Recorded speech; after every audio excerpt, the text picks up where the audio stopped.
देख रहे हैं ये पावर शेयरिंग का तीसरा पार्ट। पावर शेयरिंग में अब तक हमने पढ़ा है कि किस तरीके से बेल्जियम में एथनिसिटी थी, जिसपे वहां की सरकार ने किस तरीके से एक बड़ा ही इनोवेटिव एक्शन लिया और जहां से वहां पे एक बार फिर से आपसी सद्भाव और भाईचारा फिर से कायम हो सका। अब हम इसी सेगमेंट को आगे बढ़ाते हुए एक दूसरा केस स्टडी लेंगे जो कि श्रीलंका का केस स्टडी रहेगा। क्या था श्रीलंका में, किस तरीके से वहां पे अलग अलग तरीके से जातीयता थी, इट मींस की एथनिसिटी थी वहां पे, यानी अलग अलग तरीके के लोग भाषा के आधार पे आप कह सकते हैं कि रहते थे, और इनको किस तरीके से वहां की गवर्नमेंट यानी कि श्रीलंका की गवर्नमेंट ने इनको किस तरीके से इनके साथ में क्या व्यवहार किया, किस तरीके से नियम लेकर के आए और किस तरीके से केवल एक मेजॉरिटी को फायदा दिलाने के लिए बाकी माइनॉरिटी को दबा दिया गया। तो इसी पर हम एक बहुत ही विस्तृत चर्चा करेंगे, तो जुड़े रहिए आप हमारे साथ और देखते रहिए लेट्स स्टडी कोचिंग सेंटर का ये वीडियो। तो गाइस, सबसे पहले केस स्टडी ऑफ श्रीलंका अगर हम पढ़ें तो सबसे पहले हमें श्रीलंका के बारे में जानना बहुत जरूरी है। श्रीलंका 1948 यानी कि भारत जब आजाद हुआ था उसके लगभग एक वर्ष बाद से श्रीलंका आजाद हुआ। 1948 में श्रीलंका आजाद हुआ और जो श्रीलंका है एक आइलैंड कंट्री है, ठीक, या फिर कह लें कि एक आइलैंड नेशन है। जैसे कि ये ऐसा राष्ट्र है, एक ऐसा देश है जो कि आइलैंड पे बसा हुआ है। आइलैंड मतलब कि वो जगह जो कि चारों ओर से पानी से घिरा हुआ होता है उसको आइलैंड बोलते हैं, और श्रीलंका चारों ही ओर से पानी से घिरा हुआ है। इसके बाद से जो श्रीलंका है ये भारत में तमिलनाडु जो है उसके साउदर्न कोस्ट एरिया में रहता है, यानी कि दक्षिणी एरिया में। भारत के तमिलनाडु एक राज्य है जहां से दक्षिणी एरिया में श्रीलंका है। आप जब भारत का नक्शा देखेंगे तो जब नीचे के एरिया में देखेंगे तो एक छोटा सा आपको देश दिखेगा जो कि चारों ओर से पानी से घिरा हुआ रहेगा। एक छोटा सा देश, बहुत छोटा सा देश, जिसकी आबादी केवल 2 करोड़, यानी अपने वहां हरियाणा की जो आबादी है वो यहाँ की आबादी, आबादी का मतलब होता है पॉपुलेशन, वो यहाँ की पॉपुलेशन थी, ठीक है। जबकि ये सारी बातें हो रही हैं तब की बात हो रही है ना, यानी कि किस तरीके से अलग अलग तरीके के लोग थे, ठीक, और किस तरीके की भाषा बोलते थे जो अभी आप जानेंगे, ठीक है। उस समय आबादी की अगर बात करें तो जो आबादी थी वो 2 करोड़ लगभग थी, है ना। अब इसके बाद से पॉपुलेशन अभी मैं बता दिया कि 2 करोड़ की पॉपुलेशन थी। जिस तरीके से अन्य कंट्रीज में एक तरीके से डाइवर्स सिचुएशन यानी अलग अलग तरीके के जो लोग रहते थे, एक तरीके से अलग अलग तरीके के लोगों का मिक्सचर जो कंट्री में रहता था, ठीक है, जो कि आमतौर पे हर कंट्री में है। अपने वहां देख लीजिए हिंदू मुस्लिम सिख ईसाई हम सभी लोग मिलकर के रहते हैं। ऐसी अलग अलग कंट्रीज में ऐसा ही होता है कि अलग अलग तरीके के अलग अलग कल्चर को फॉलो करने वाले लोग रहते हैं। वैसे श्रीलंका में अलग अलग भाषा को बोलने वाले, अलग अलग कल्चर को मानने वाले लोग वहां पे रहते थे। तो किस तरीके से उनके साथ में वो, पहली बात तो उनका क्या रेशियो था और किस तरीके से उनके साथ में व्यवहार हुआ था, आप पूरा का पूरा सेगमेंट इस वीडियो में कवर करेंगे, ठीक। तो ये है Sri Lanka has also a diverse situation like other countries, यानी श्रीलंका के पास भी अलग जो बाकी कंट्रीज हैं उनके तरह ही अलग अलग तरीके के डाइवर्स सिचुएशन थे, अलग अलग तरीके के सिचुएशन थे, ठीक। जैसे कि वहां का सोशल ग्रुप क्या होता है, सोशल का मतलब होता है सामाजिक और ग्रुप का मतलब समूह। तो वहां के जो सामाजिक समूह थे इसके बारे में अगर हम विस्तृत चर्चा करें तो क्या था, सबसे पहले जो सिंहलीज, ऐसे जो लोग थे जो कि सिंहला स्पीकर्स थे, यानी कि सिंहला भाषा जो बोलते थे, उनकी संख्या वहां के आबादी के 74% थी, जो कि वहां की मेजॉरिटी थी, ठीक। और मैक्सिमम जो सिंहलीज थे वो बुद्धिज्म को फॉलो करते थे, यानी कि श्रीलंका में सबसे ज्यादा ऐसे लोग हैं जो बुद्धिज्म को फॉलो करते हैं। तो इस हिसाब से आप श्रीलंका को कह सकते हैं कि श्रीलंका की मेजॉरिटी जो है वो बुद्धिस्ट है, ठीक है। तो सिंहलीज जो थे वो मैक्सिमम यानी कि जो कि 74% क्या थे, बौद्धिस्ट, जो कि अभी भी है, कंटिन्यू वैसा चला आ रहा है। वो एक कह सकते हैं कि वहां पे बौद्धिज्म बहुत बड़े स्तर पे है, ठीक है। और एक तमिल स्पीकर, तमिल जो अपने वहां बोला जाता है, तमिल भाषा, ठीक है। श्रीलंका में भी क्योंकि बॉर्डर शेयरिंग और बहुत क्लोजनेस है एक दूसरे के बीच में, ठीक है, तो इस तरीके से क्या होता है कि वहां के लोग भी तमिल बोलते हैं, लेकिन बहुत ज्यादा परसेंट में वहां के लोग तमिल बोलने वाले नहीं है। तो कितने परसेंट है, 18% तमिल बोलने वाले लोग हैं। वो 18 भी आगे चल के दो सब ग्रुप में डिवाइड होते हैं। वो दो सब ग्रुप क्या है? सबसे पहला जो सब ग्रुप है वो ये है कि तमिल नेटिव्स, ठीक, यानी ऐसे तमिली जो कि श्रीलंका के ही वासी हो, मूल रूप से श्रीलंका के ही वो वासी हैं, वो कहीं से माइग्रेट होकर के नहीं आए। लेकिन 5% ऐसे भी तमिली हुए, यानी कि 5% ऐसे भी तमिल बोलने वाले लोग हुए जो कि भारत से, उनका मूल जो रूप था वो भारत के वो लोग थे, लेकिन उनका वहां पे क्या हो गया कि माइग्रेशन, कॉलोनियल पीरियड्स जब थे, यानी कि जब अंग्रेज थे, ऐसे समय में वो लोग चाय के बागानों में काम करने के लिए तमिलनाडु से वो लोग श्रीलंका की ओर गए और वो लोग अंततः वहीं पे बस गए और बाद में वहीं पे तमिली भाषा, क्योंकि यहाँ पे भी बोलते थे, वहां पे भी वो लोग उसी चीज को कंटिन्यू रखे और वहां के ही नागरिक हो गए बाद में चल के। और ऐसे में इनकी संख्या, यानी ऐसे लोगों की संख्या जो कि भारत से जाकर के और बसे थे, ऐसे लोगों का जो परसेंटेज था वो था कितना? 5%, यानी जो इंडियन तमिल्स थे वो 5% थे और जो श्रीलंकन तमिल्स थे वो 13%, और इन दोनों को मिलाकर के यानी कि हो जाता है 18%, जो कि वहां के तमिल स्पीकर को 18% माना जाता है। ठीक है, अब इनमें अगर आबादी देखें कि कौन कौन थे, तो इसमें हिंदू और मुस्लिम आमतौर पे ये दोनों धर्म के लोग आते थे। तो सबसे पहले 74% क्या बोलते थे? सिंहलीज बोलते थे, बौद्धिस्ट थे, और साथ ही साथ 18% जो कि तमिली बोलते थे, और ये लोग हिंदू और मुस्लिम थे, ठीक, जिसके दो सब ग्रुप थे, एक तमिली नेटिव्स थे और एक इंडियन कंट्री के थे जो कि माइग्रेट होकर के वहां पे चाय के बागानों में काम करने के लिए कॉलोनियल पीरियड में गए थे। ठीक, याद करते रहिएगा साथ साथ में। और आगे क्या थे? कंबाइंड फॉर्म में 7% लोग भी थे। ठीक, ये 7% लोग जो कंबाइंड फॉर्म में थे ये क्रिश्चियन आमतौर पे थे, मैक्सिमम इसमें से क्रिश्चियन थे। अब इसमें ये लोग, इसके कुछ जो लोग थे वो सिंहलीज बोलते थे, यानी कि वो लोग सिंगला भाषा बोलते थे, सिंहलीज थे, और कुछ ऐसे थे जो कि तमिली भाषा बोलते थे, यानी इसमें कंबाइंड फॉर्म था, यानी दोनों ही भाषाओं का मिक्सचर इसमें लोग थे जो कि आमतौर पर क्रिश्चियनिटी को फॉलो करते थे। तो ये था पूरा खाका श्रीलंका का, कि श्रीलंका किस जगह बसा है, किस तरीके का वहां पे लोगों में आपसी बंटवारा था, किस तरीके से वो लोग भाषा के आधार पे बटे हुए थे। लेकिन इसके बाद जरा आप बेल्जियम से थोड़ी देर के लिए एक कल्पना कीजिए कि क्या बेल्जियम अगर ऐसे कदम उठाया रहता जिसमें वहां की मेजॉरिटी, यानी कि डच स्पीकर, जो कि वहां पे 59% डच स्पीकर्स थे, उनको एक विशेष तरीके से उनको आगे बढ़ाया जाता, उनको प्रमोट किया जाता और फ्रेंच और जर्मन को वहां पे दबाया जाता, तो ऐसी स्थिति में क्या होता? बेशक आप ये जान गए होंगे कि वहां पे ऐसे स्थिति में घरेलू हिंसा हो सकते थे, ऐसे स्थिति में देश बंटने का खतरा हो सकता है, और ऐसे स्थिति में आपसी सद्भाव बिगड़ने की वजह से बहुत सारे जान का नुकसान भी हो सकता है। अब यहां पे श्रीलंका ने क्या क्या कदम उठाए? क्या ये बचकानी हरकत थी, या फिर किसी एक मेजॉरिटी या फिर किसी एक तरीके के ग्रुप ऑफ पीपल को, उनके इंटरेस्ट को ध्यान में रखते हुए इन सारे कदम को उठाया गया?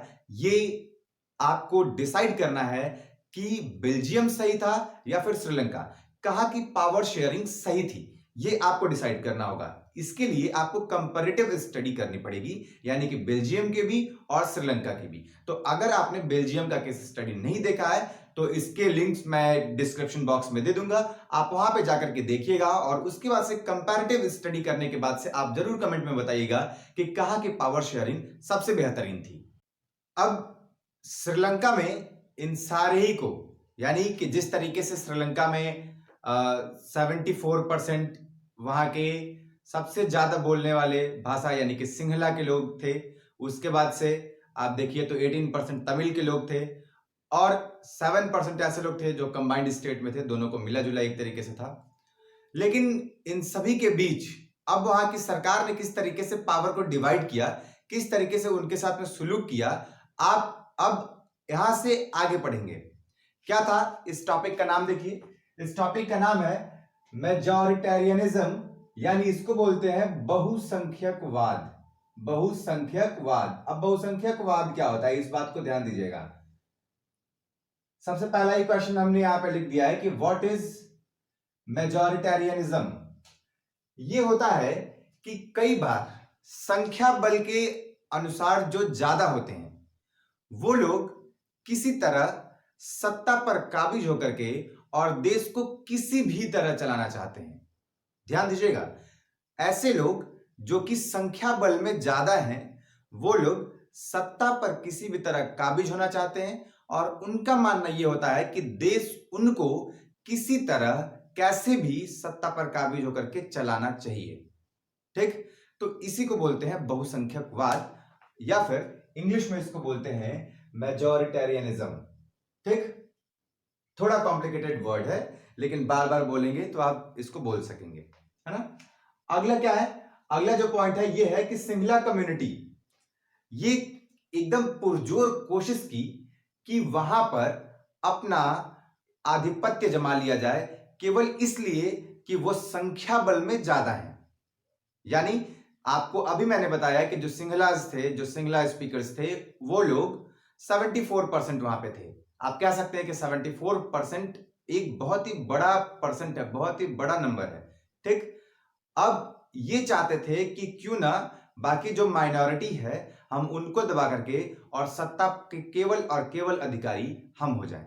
तो ये लोग अपनी पूरी कोशिश किए वहां पे कंट्री के जो भी वहां पे सिस्टम था कंट्री का, उस पे अपना डोमिनेंस स्थापित करने के लिए, उस पे अपना अधिकार स्थापित करने के लिए ये लोग अपने मेजॉरिटी का फायदा उठा करके और वहां के सिंगला कम्युनिटी इस चीज को बहुत अच्छी तरीके से वहां पे चाहिए कि गवर्नमेंट पर अपना हम अधिकार जताएं।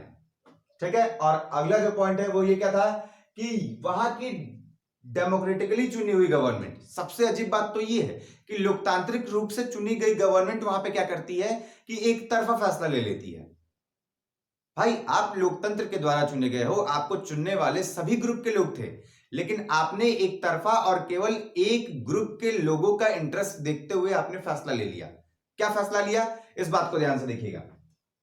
सबसे पहले ये लाइन पढ़िए कि the democratically elected government adopted a series of majoritarianism measures to establish Sinhala supremacy. यानी कि वहां की लोकतांत्रिक रूप से चुनी हुई जो गवर्नमेंट थी वो सिंगला को सुप्रीम मान करके और सारे ही नियम को एस्टैब्लिश करती गई। ठीक, यानी उन्होंने सिंगला को ही सुप्रीम मान लिया।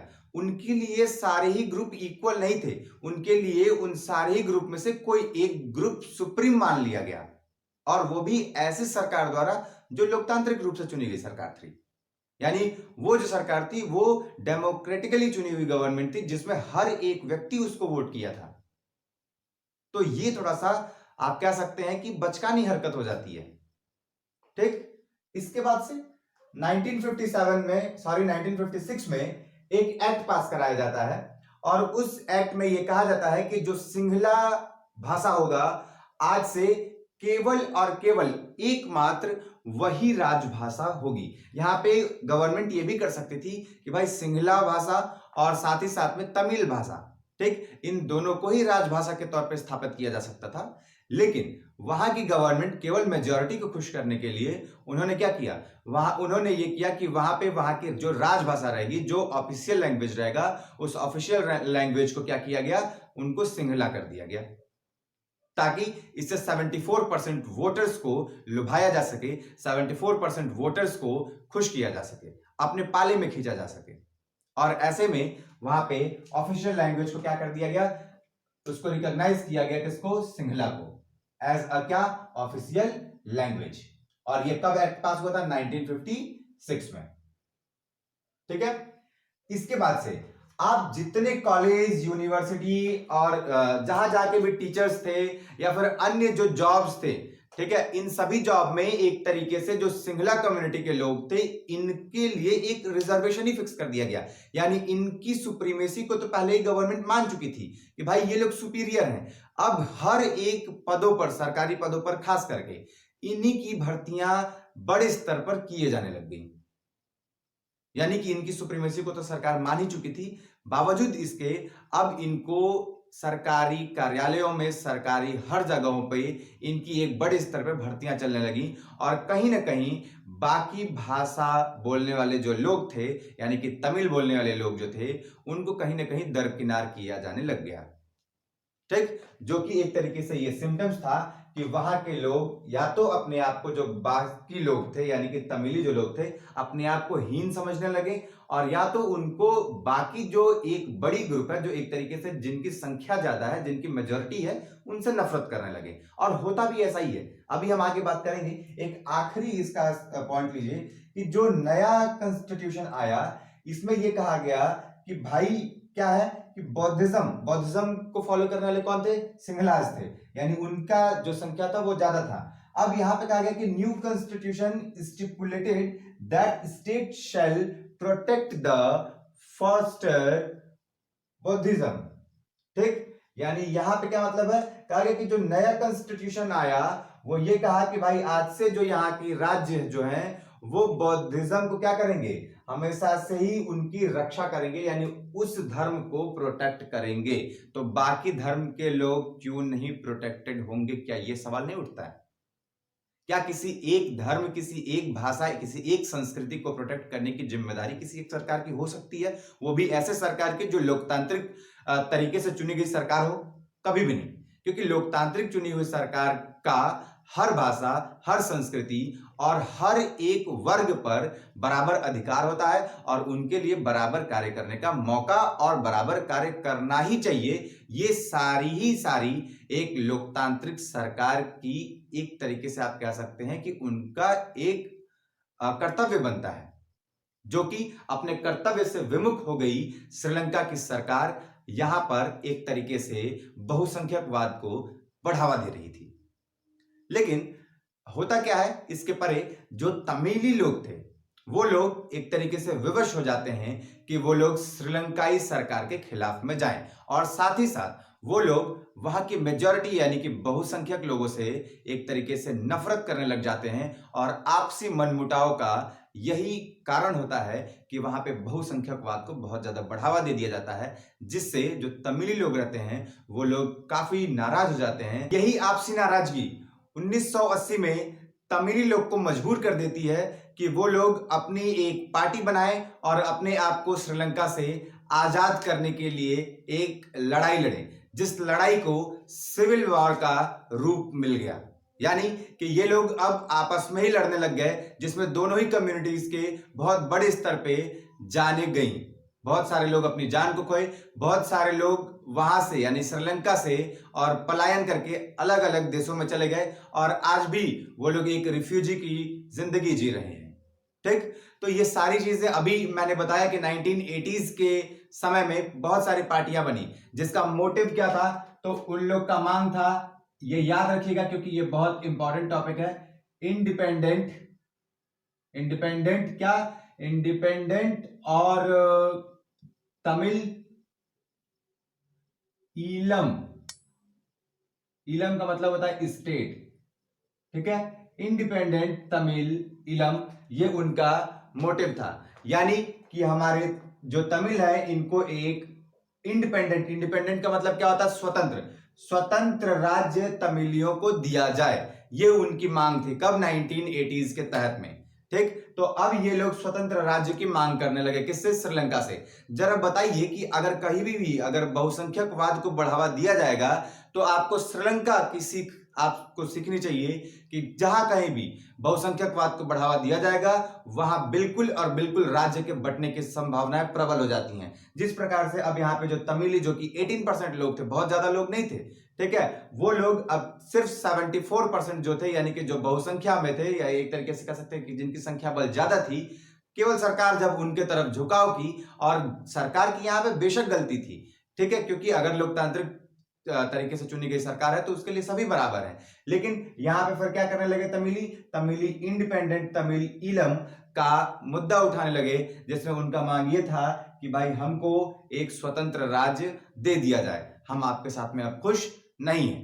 ठीक, इन्हीं मांगों में बीच में सिविल वॉर छिड़ा, और वो सिविल वॉर 2009 तक इवन ये सारी चीजें सतत चलती रही हैं। बीच बीच में छिटपुट हिंसा और भाषा को लेकर के आपसी हिंसा, आपसी विवाद, ये सारी चीजें कहीं ना कहीं होती रही हैं।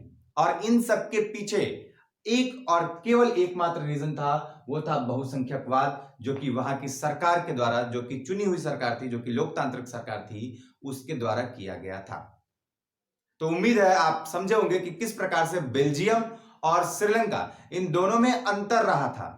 ठीक किस तरीके से बेल्जियम ने एक बहुत ही सॉलिड तरीके से, बहुत ही फुल प्रूफ प्लानिंग के साथ, जो थोड़ा सा बेशक एक तरीके से कह सकते हैं कि क्रिटिकल था, उसको लागू कराना क्रिटिकल था, लेकिन वहां की सरकार ने बहुत ही इनोवेटिव ढंग से वहां पे नियम को बनाया, उसको लागू कराया और हर एक व्यक्ति को साथ लेकर के चलने का फैसला बनाया। लेकिन श्रीलंका में आप देखेंगे पावर शेयरिंग की किस तरीके से यहाँ के लोगों में पावर का, सत्ता का बंटवारा हुआ था, तो ये कहीं ना कहीं आपको बचकानी हरकत से ज्यादा नहीं लगेगी। तो उम्मीद है गाइस कि आप ये सभी टॉपिक्स को बहुत अच्छे तरीके से समझे होंगे। अगर आप समझे, आपको लगा कि वाकई इस वीडियो को बनाने में मेहनत किया गया है, तो आप बिल्कुल लाइक कीजिएगा, चैनल को सब्सक्राइब कीजिएगा। बहुत बहुत धन्यवाद इस वीडियो को देखने के लिए। बने रहिए आप हमारे साथ। इस चैनल को अपने दोस्तों के साथ कीजिएगा शेयर। बहुत बहुत धन्यवाद।